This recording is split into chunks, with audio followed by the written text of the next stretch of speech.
धान्यांची ओळख. Identification of grains in English and Marathi. Let's learn. Firstly, welcome to PK's Learning, and for easy solutions, don't forget to subscribe the channel for more updates.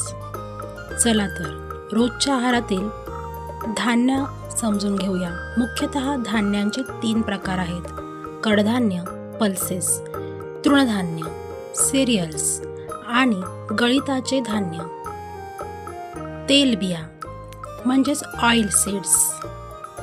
मुख्यतः हे 3 प्रकार आहेत धान्याचे.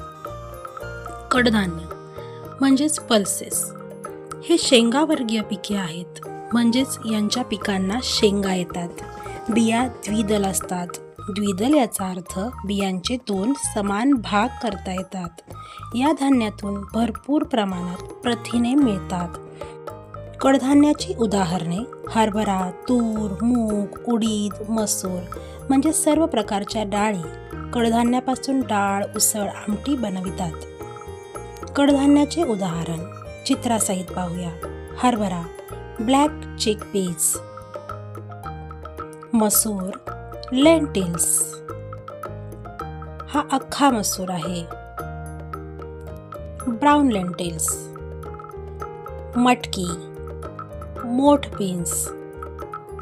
उसळ म्हणजेच मूग, हिरवे मूग, ग्रीन ग्राम. चवळी, काऊ पीज. वाटाणा, ग्रीन पीज. मटार असेही म्हणतात.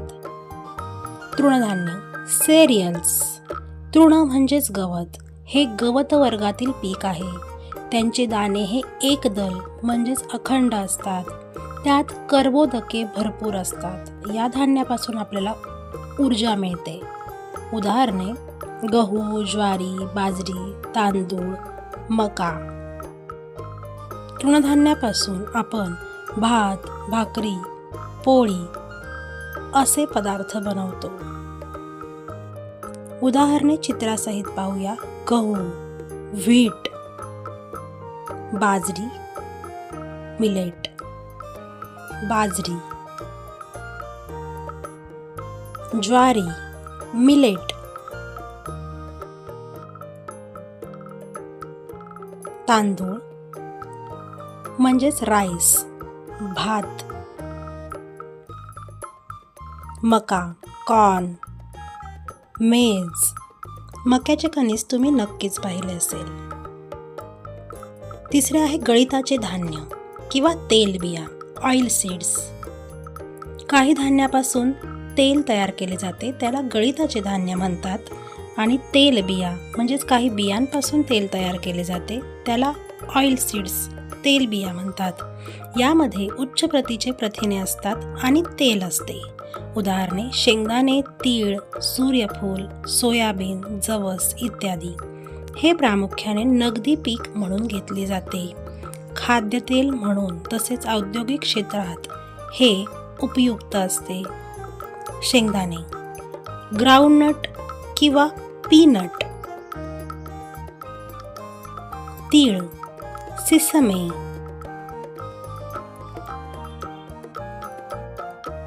सोयाबीन, इंग्रजीमध्ये सोयाबीन असे म्हणतात. जवस म्हणजेच फ्लॅक्स सीड्स. थोडक्यात कडधान्यापासून प्रथिने म्हणजेच प्रोटीन्स मिळतात, ज्यामुळे शरीराला ऊर्जा मिळते, शरीर मजबूत होते. तर तृणधान्यापासून कर्बोदके म्हणजेच कार्बोहायड्रेट्स मिळतात, ते शरीराला ताकद देतात. आणि तेलबिया देखील प्रथिनांचा उत्तम स्रोत आहे. So eat healthy and stay healthy.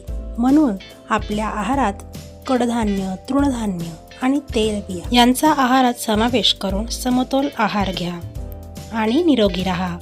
अधिक सोप्या पद्धतीने धान्याचे वर्गीकरण समजून घेण्यासाठी आणि लक्षात ठेवण्यासाठी ही आहे सोपी पद्धत. तुम्ही याचा स्क्रीनशॉटही घेऊ शकता. धन्यवाद. ही माहिती तुम्हाला उपयुक्त वाटल्यास नक्की लाईक करा. आपल्या फ्रेंड्ससोबत शेअर करा आणि अशाच नवनवीन व्हिडिओसाठी चॅनलला नक्की सबस्क्राईब करा.